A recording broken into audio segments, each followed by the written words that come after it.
Okay. Okay, fantastic. Well, thank you all for joining and a warm welcome from Germany. My name is Nikolai Schwertner. I'm going to be the presenter today, and we are going to talk about the FHIR REST API. So this is a very compressed introduction to the subject.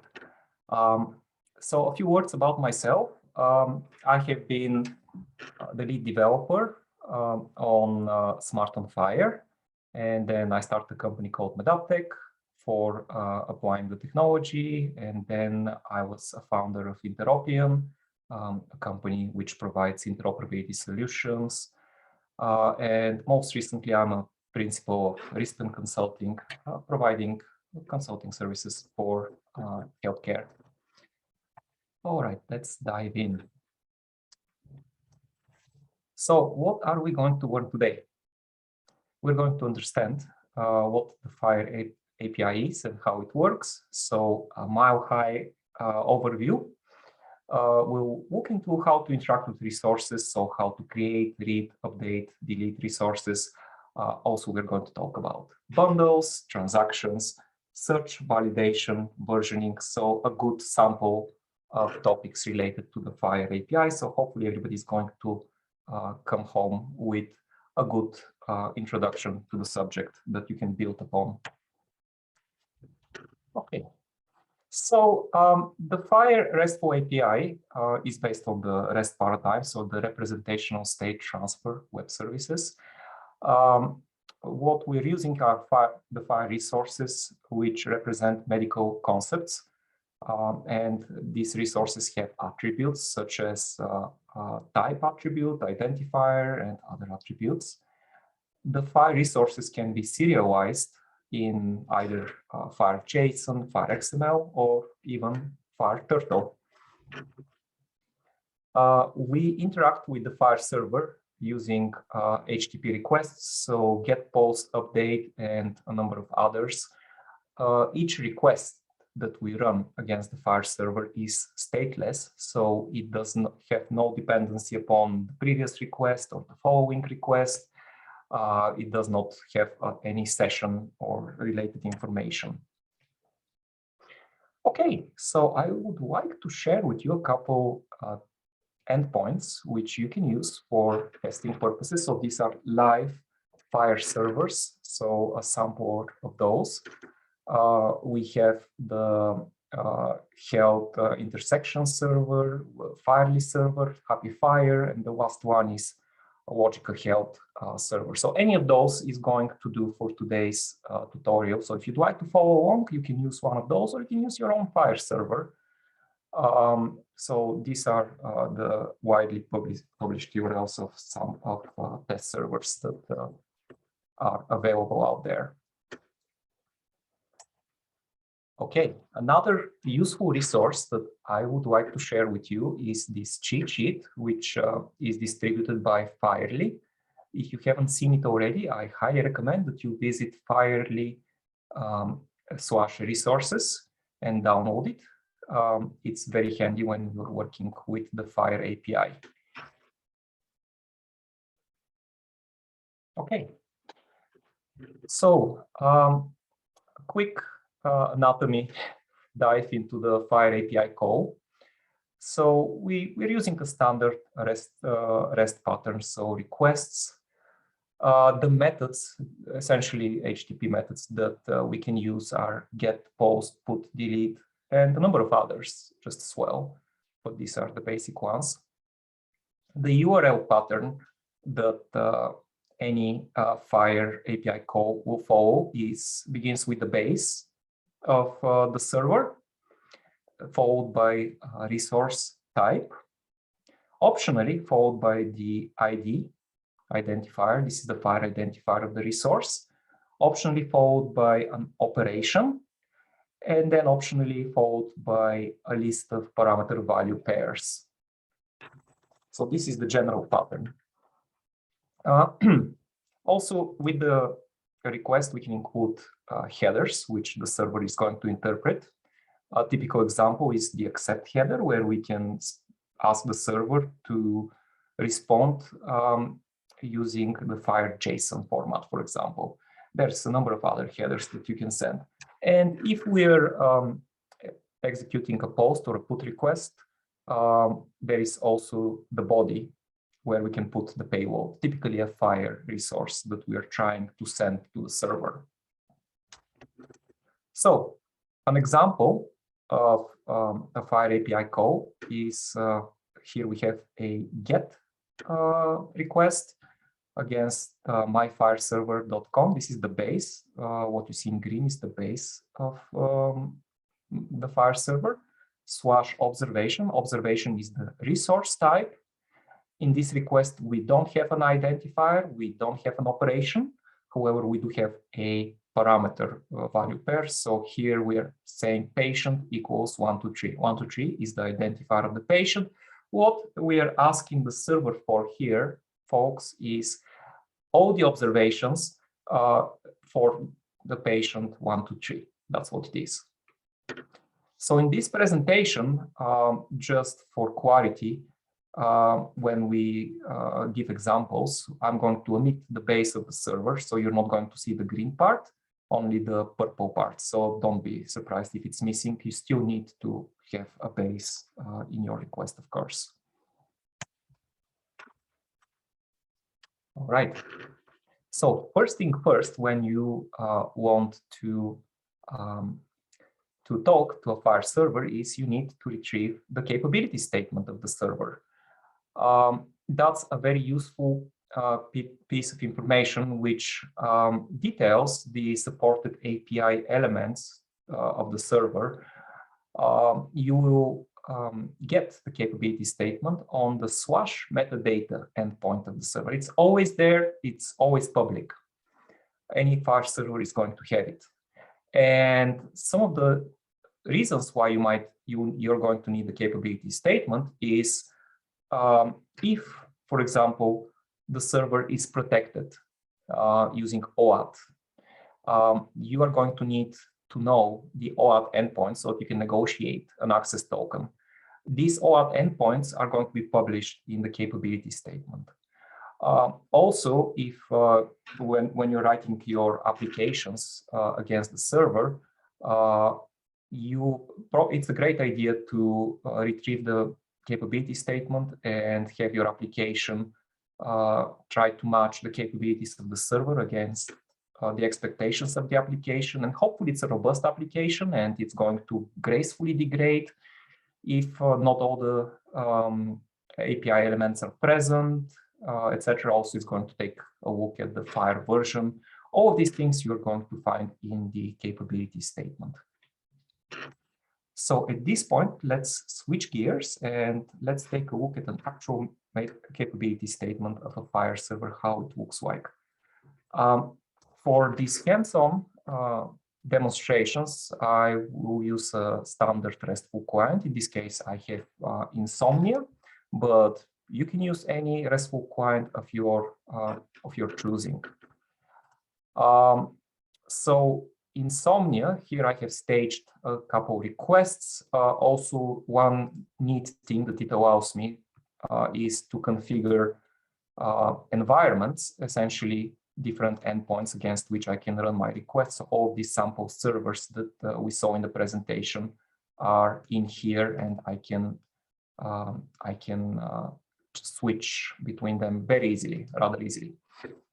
So here I have staged the capability statement request. So it's on the /metadata endpoint on my base URL, and let's run it against the Logica server R4 server. Let's see what happens. Okay, here we go. This is the capability statement of the FHIR server that we got back. So a couple interesting bits here. First of all, the capability statement is a FHIR resource in and of itself. So that's a special resource type. This capability statement is saying that this server supports FHIR version 4.0.1. Also, it supports FHIR JSON and FHIR XML. And then it goes into the details of for each resource type, which operations are supported and which search parameters are supported, and lots of useful information out here. And if the server were protected, this is where we would also find the OAuth endpoints of the server. Okay, so going back to the presentation. So what are some of the basic resource interactions that we have in FHIR, in the FHIR API? First of all, to create a FHIR resource on the server, we use the post operation against the resource type. So the endpoint is essentially the type of the resource, and then the payload of the post request is going to be the resource itself in one of the FHIR formats. When we create a resource on the server, the ID of the resource is assigned by the server. So it is going to be returned in the location header. We'll see that in the example in just a little bit. Then to retrieve a resource, we use the get operation.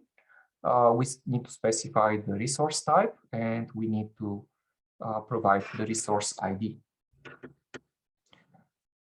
Typically, a FHIR server will support versioning.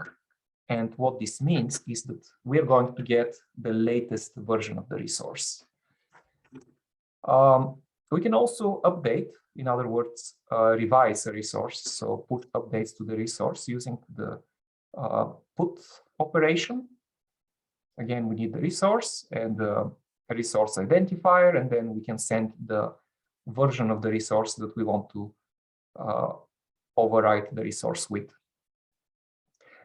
If the resource exists, it is going to be completely replaced by the payload of what we're sending. Some FHIR servers will allow us to actually create a resource using the put operation if the resource does not exist, but that's not guaranteed for all servers. It's an optional capability. To delete the resource, we run the delete operation. The delete is non-destructive for FHIR servers with versioning, so something to do with HIPAA compliance, perhaps.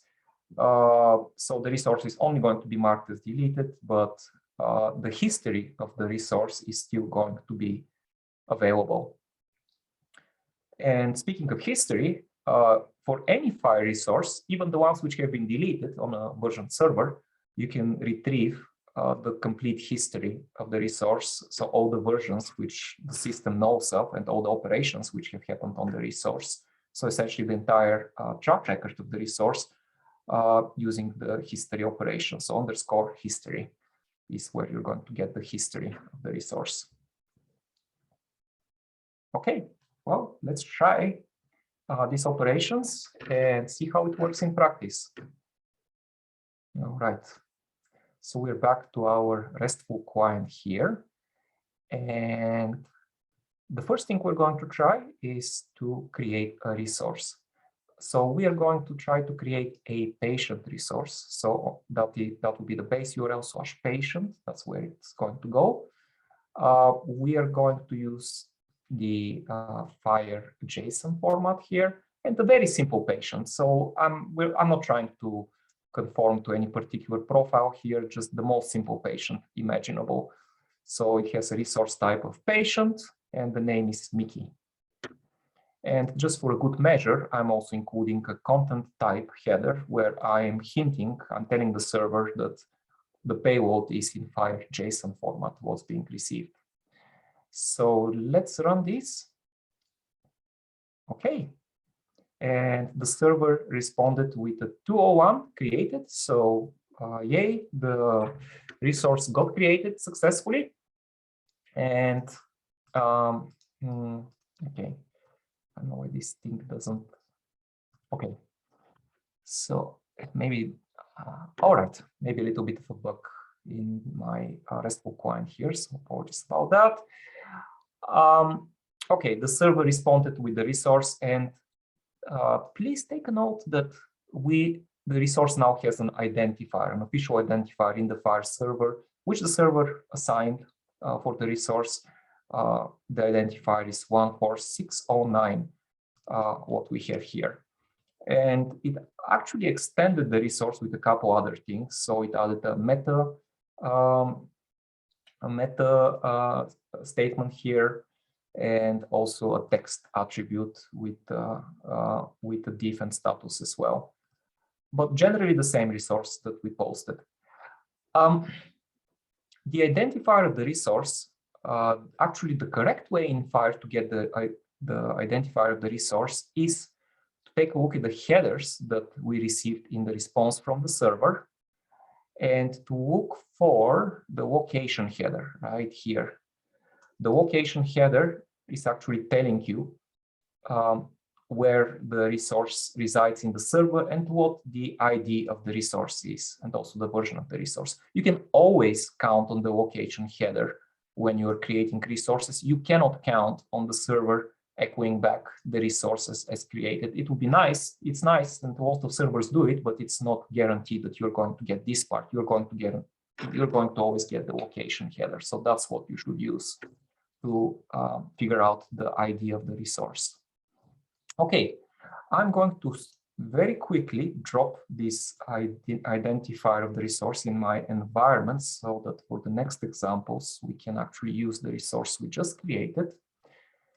All right, and the next example is we want to actually read the resource which we have. We have the base URL patient and now the resource ID. So the compiled, the actual request which we're going to execute looks like this. It is against our logical server, that's the base. Actually, this is the base here.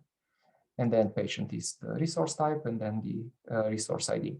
And we're going to ask the server to return, to respond in FHIR JSON format. Okay, and here we go. The server responded with the patient in FHIR JSON format.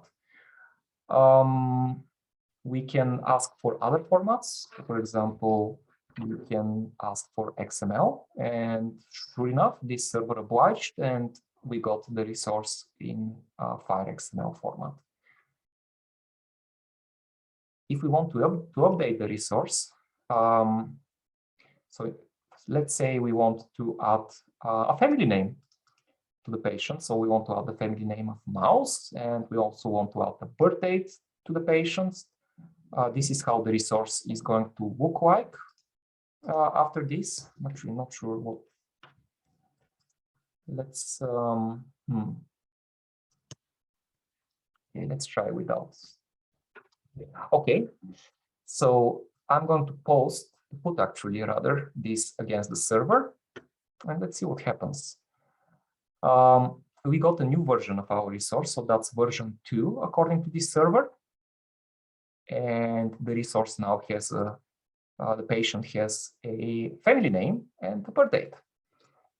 So we just revised the resource and created a new version of the resource. We can delete the resource using the delete operation. If I run that, the server responds with 200. Okay, the request has succeeded. You may also alternatively get from some servers 204 response. That's equivalent. So either 200 or 204 is going to tell you that everything is good and the resource has successfully been deleted. However, the resource is not really deleted. It exists actually in the history of the resource. So if we ask for the history of our patient, you're going to see that actually you can still retrieve all the versions of the resource that we just created. Here I asked for the history of the resource, and I received 3 different entries in a FHIR bundle resource.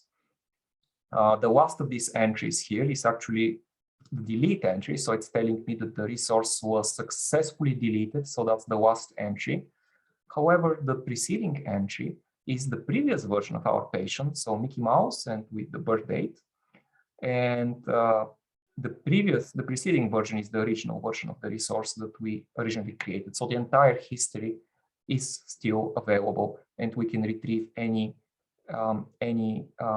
version that we like here. So for example, if I we can go back to the read operation, to the history operation here, and I can change that to _history version /2, and the server is going to give me back the version 2 of the resource. I can still retrieve it, nevertheless. All right, so let's jump back to the presentation. And now we're going to switch gears and talk a little bit about bundles. You just saw an example of a bundle. So when we asked for the history of the resource, the server came back with a set of responses packaged together in a bundle resource. So in FHIR, a bundle is a collection of resources or requests. There are a couple different flavors of bundles that you're going to encounter. You just saw a history bundle example. Also, if you're running search operations against the FHIR server, you're going to get a search set response from the server. That's another bundle. You can construct transaction bundles, so you can ask the server to run a sequence of transactions for you in a very specific order, and you do that by posting a transaction bundle. This transaction is going to fail if any of the requests in that bundle fails. That's the whole idea behind the transaction. The server responds with a transaction response. Another flavor of transaction is a batch bundle. In that case, the condition that everything needs to succeed is no longer valid. So in a batch, one or more operations can fail, and that's still okay. The rest, if they go through, they will stick to the server. They won't get reverted. So there's some cases in which that might be useful. So running transactions, to execute a transaction against the server, you post your transaction to the root of your server's endpoint. The server is going to execute the request in order. You can also inject temporary references between the resources in your transaction. So inside your transaction, you may be creating different resources. These resources might be interconnected, so referencing each other, and you can use temporary references, which the server is going to resolve. And as the resources get created and IDs assigned, everything will still be correctly referenced on the server side.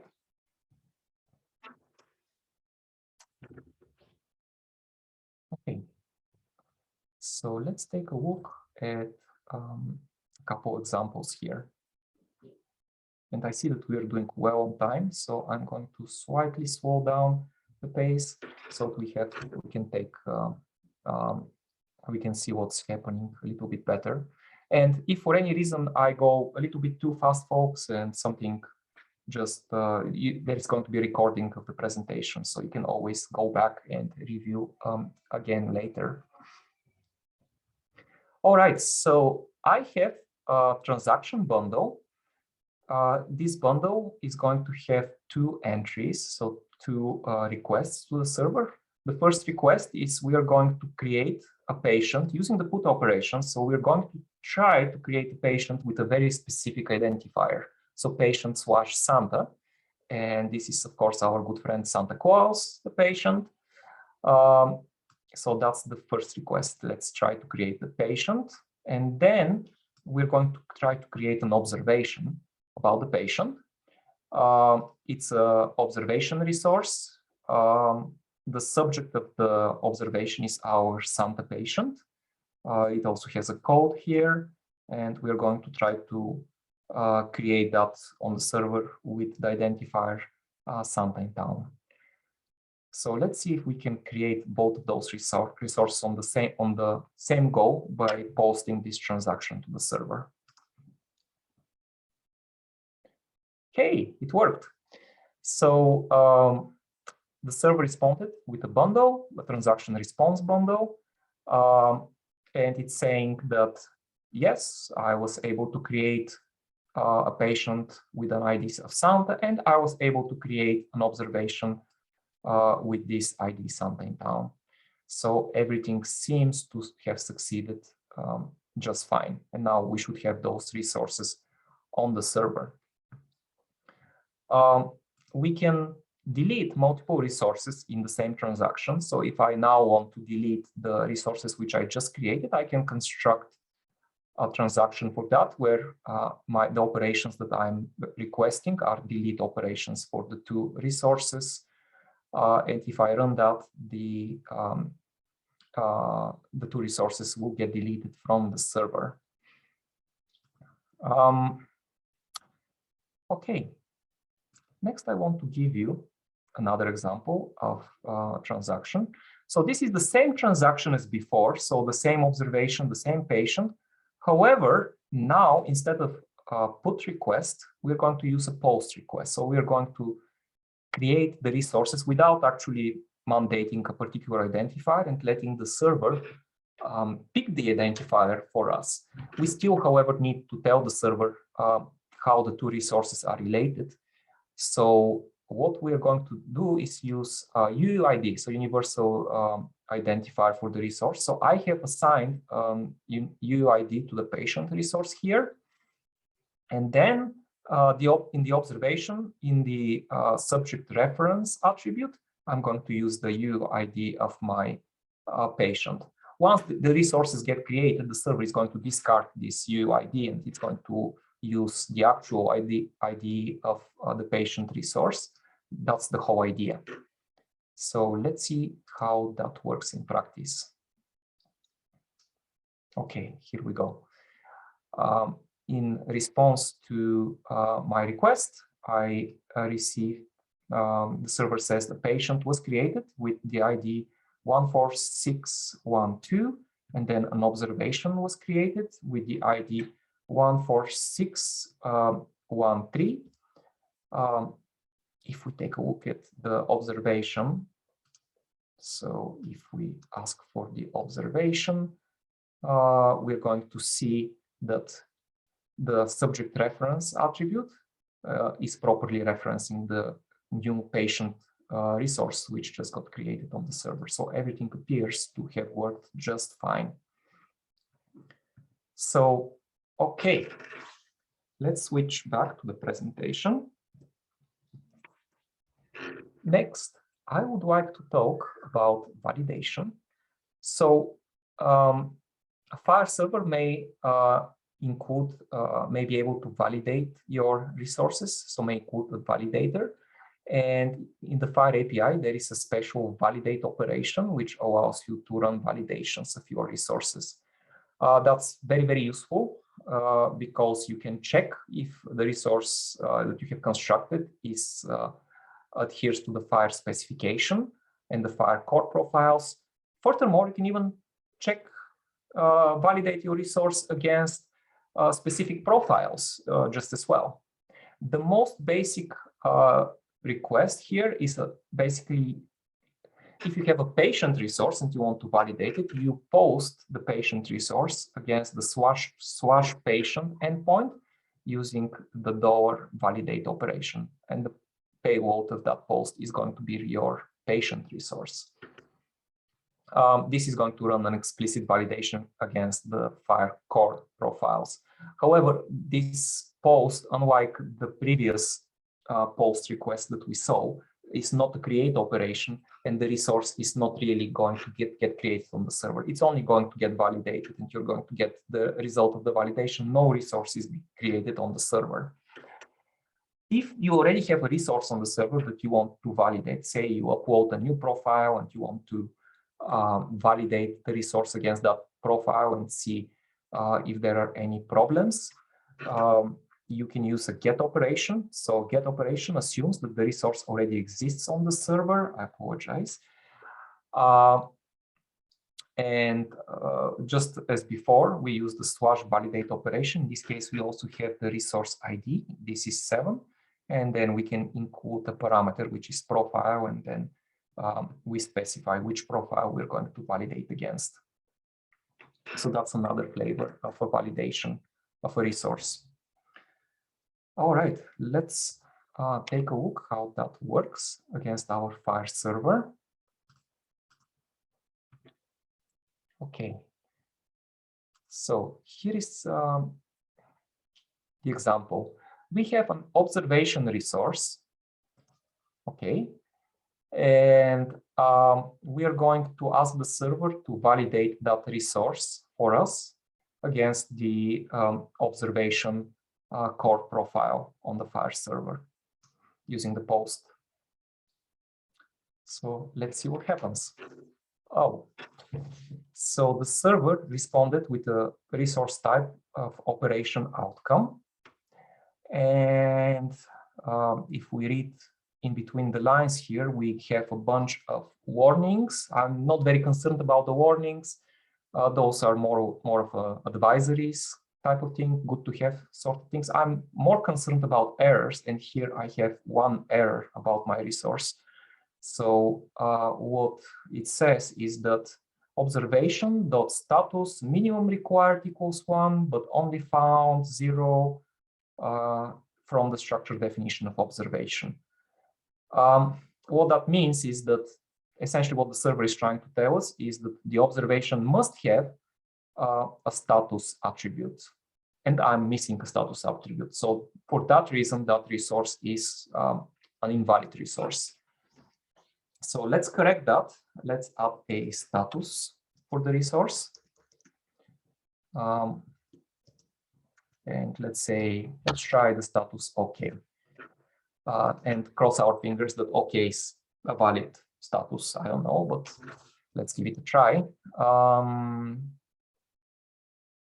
Okay, it seems like what is it? Failed to parse request body JSON source invalid attribute value. Okay, so a new error message, and what that one is trying to tell me is that OK is actually not a valid status for an observation resource. At this point, probably what you are going to do is you're going to go to the FHIR documentation, and you're going to open the documentation of the observation resource and look for the status attribute. And if you do that, you're going to see that there are a couple different values here which are valid. And actually, one of these values is final.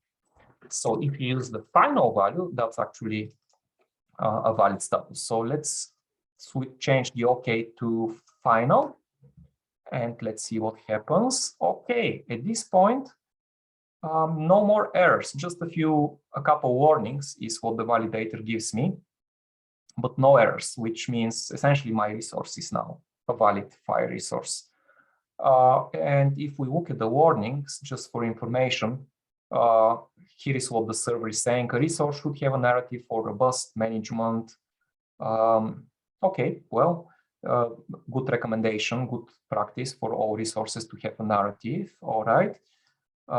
Should have a subject. Well, subject is not a required attribute of the observation, but good practice to have a subject. All observations should have a performer, effective date time, and effective period. So these are essentially all recommendations for making a stronger observation resource. Nevertheless, the resource is at this point valid. So that's one use case of the FHIR validator on the FHIR server. We can use that to essentially help us discover the issues in our resources and fix those issues. Okay. Finally, I'd like to give you a quick dive into search. FHIR search. So FHIR search is based on pattern matching. It's based on search parameters. The search parameters include core parameters. Those are parameters which every single resource in FHIR is going to have, such as an ID or type.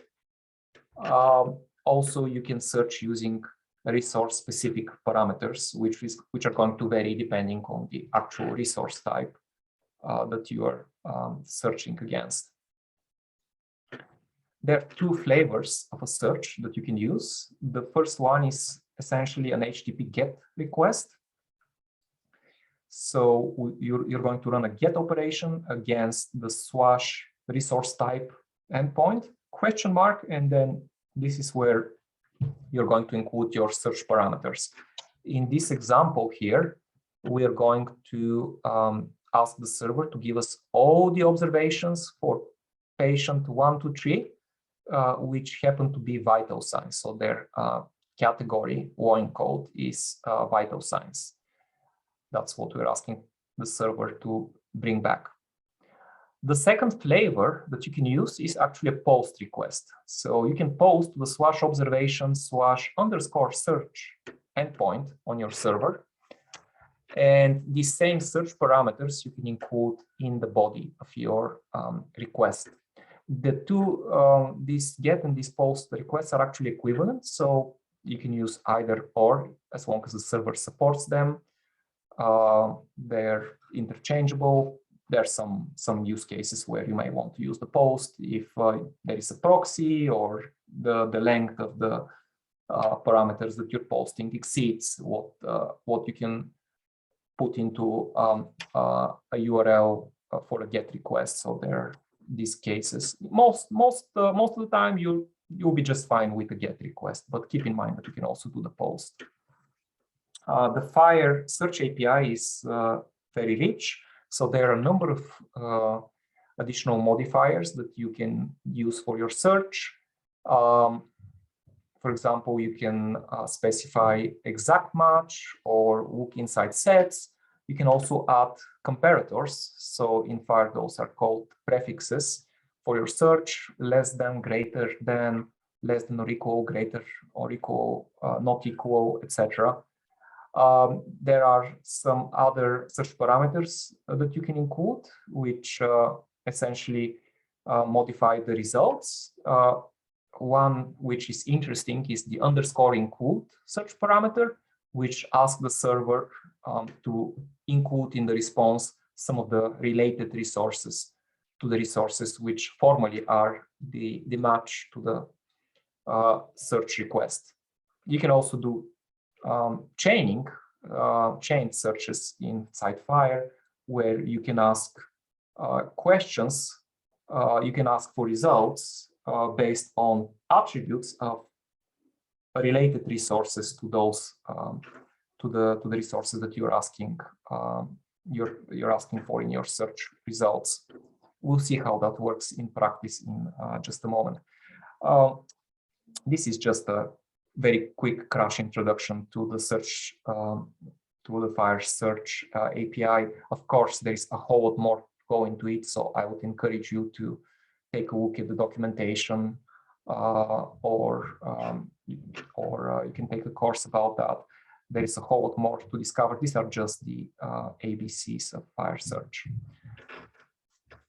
Okay, let's see how that works into practice. Okay, the first example, we're just going to get the /patient endpoint, essentially all the patients on the server.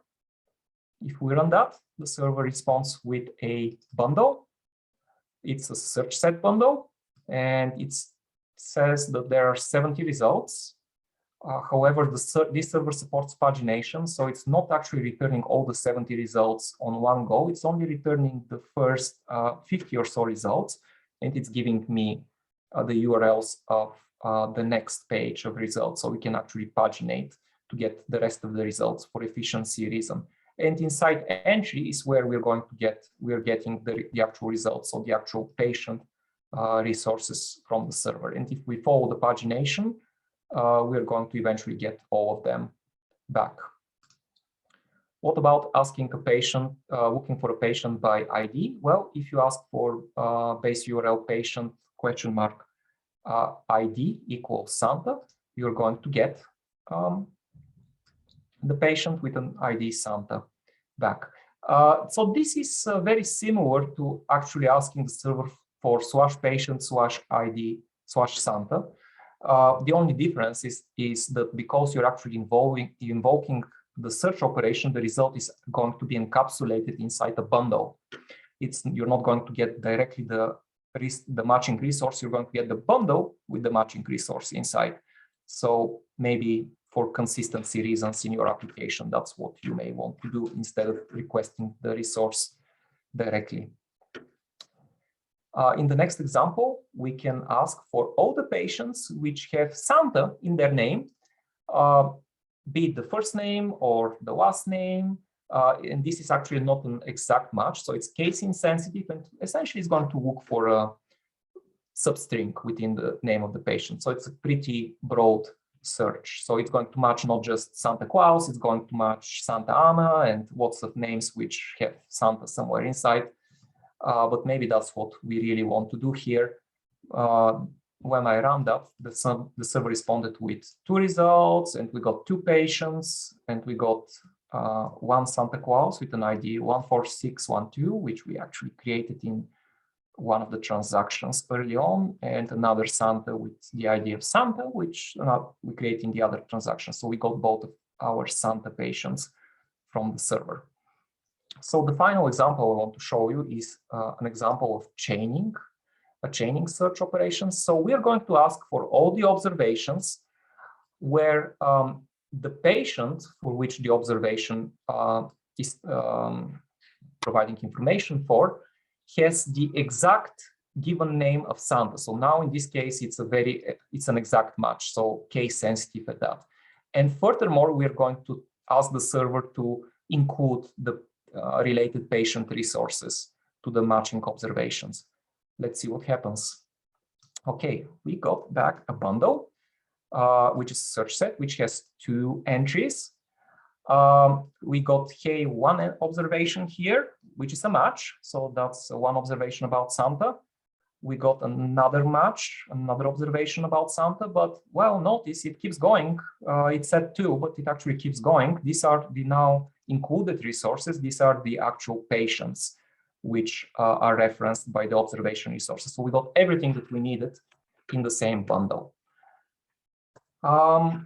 Okay, that concludes my presentation for today.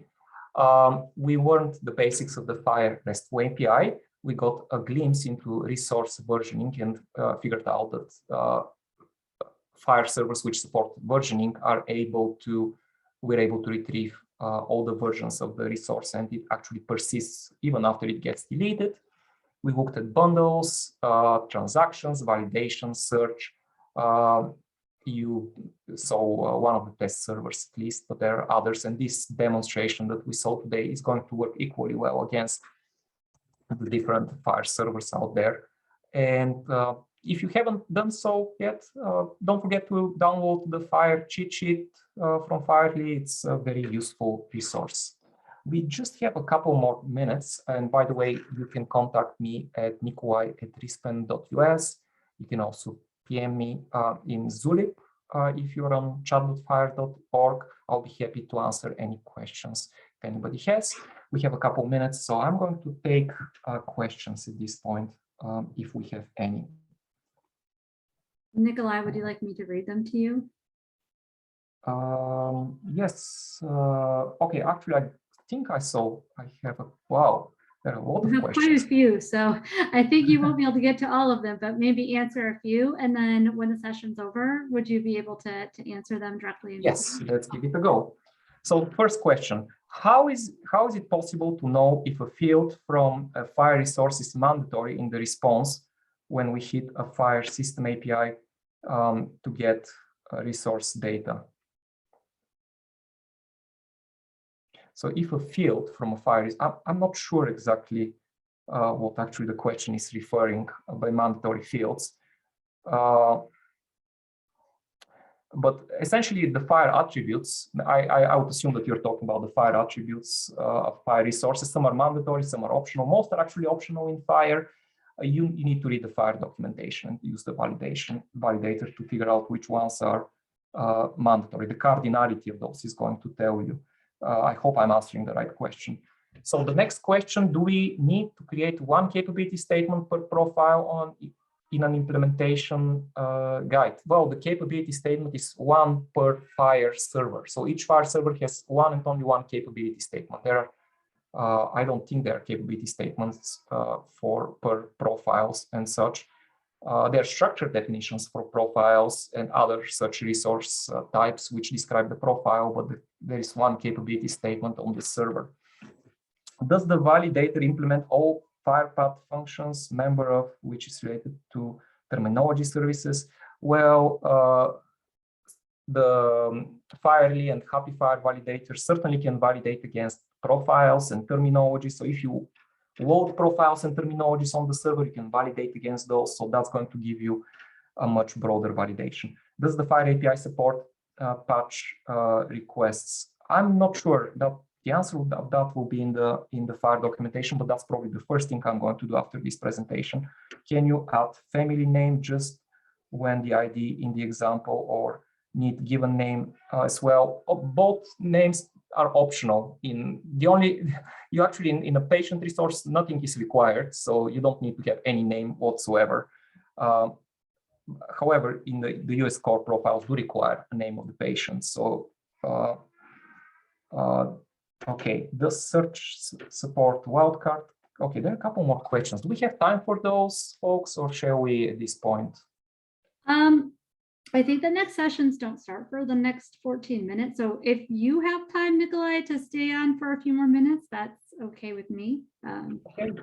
Sure, happy to. Okay. So let's see if we can zoom through the next three questions. Does search support wildcard text search? How does this impact scalability when handling orders data? No, I don't think so. I think you need to search against specific search parameters in FHIR. So here you're asking about the orders data. So if you open the FHIR documentation and look at the resource type that you are interested in, it's going to tell you what are the parameters, and those are the ones you can use. So it's not completely unbounded wildcard text search. It's always against some specific attributes or combination of attributes. Given a capability statement that declares various search parameters, is there a way to search for items outside of those parameters? Well, basically, in the FHIR search API, you can search through a lot of the resource arguments. There might be a case where you might have an attribute which is not captured by the search parameters. I'm not sure, but in that case, you probably will need to download resources and look through them. Otherwise, it's the first time I've encountered that question, really. Yes, if you have a case, if you come across a use case where the search parameters, the official search parameters for your resource types, do not do what you need to get done, that would be a great case to get involved in one of the HO7 committees and see if that search parameter can be added to as an official search parameter to the resource. Oh, the list keeps growing. Okay, I like it. If you're requesting a resource by ID, is it improper to return a bundle? Well, if you are asking for the resource by specifying the resource, essentially if your GET request is the resource type / the resource ID, you are going to get your resource, no doubt, if it exists. The WAS version, and that it is. If you're using the / resource type $ID equals resource, the resource ID, such as in the examples in the presentation, you are actually going to get the same resource only encapsulated in a bundle. That's the difference, just a slight difference in the flavor. If FHIR standard is left open, so open and up to implementers with not many mandatory fields and not many structure being set in stone or aligned connotations, won't that decrease interoperability? Great question. I like it. Yes. In and of itself, if you don't put any bounds, if everything is optional, well, then it's a Wild West. Interoperability doesn't work. So the FHIR core profiles are not very useful in and of themselves. You need really profiles. So if you're in the US, you're going to use US core, and US core is going to give you more tight restrictions on your resources. So let's say for a medication, it's going to tell you that the medication needs to have an RX norm code. It needs to have a name. It needs to have, dosage, for example, a couple of things. So it's no longer just everything is optional type of thing. And if you interoperate with Epic certain role scripts, these implementations, they're going to follow US core. So you are going to actually need to have those attributes in your medication resource. So yes, we absolutely need profiles beyond just the FHIR core structures in order to achieve better interoperability. Most FHIR servers have a limit on the request bundle size, 100, I believe. Are there initiatives currently being worked on to remove these restrictions? I don't think there is any set, at least I'm not aware of. Maybe that's a great thing to look into if there is a limit set by the standard, but I don't think the standard sets any limit in the bundle, in the size of the bundles, how many elements you can receive in a bundle. But here you're talking about the request bundle size. Yeah, I actually haven't really looked into that one. It would be interesting to see if the request bundle size is indeed limited to 100. That means if I'm loading a lot of resources now, I need to break those into multiple bundles. There is also a FHIR bulk standard, which stems out of the smartphone FHIR project, which you may want to look into. It's perhaps more suited towards loading large volumes of data onto the server and also retrieving large volumes of data than a bundle. So if I were to be dealing with such large volumes of data, probably I would look into that just as well. Okay, I believe we are out of time at this point, so I want to say thank you all for joining me, and have great rest of your FHIR Dev Days. Thank you very much. Thank you, Nikolai, for such a wonderful session, and thanks to everyone else. And we will be uploading these recordings within 24 hours. So look for them on Hoofa, and we hope you enjoy the rest of your day. Thanks so much.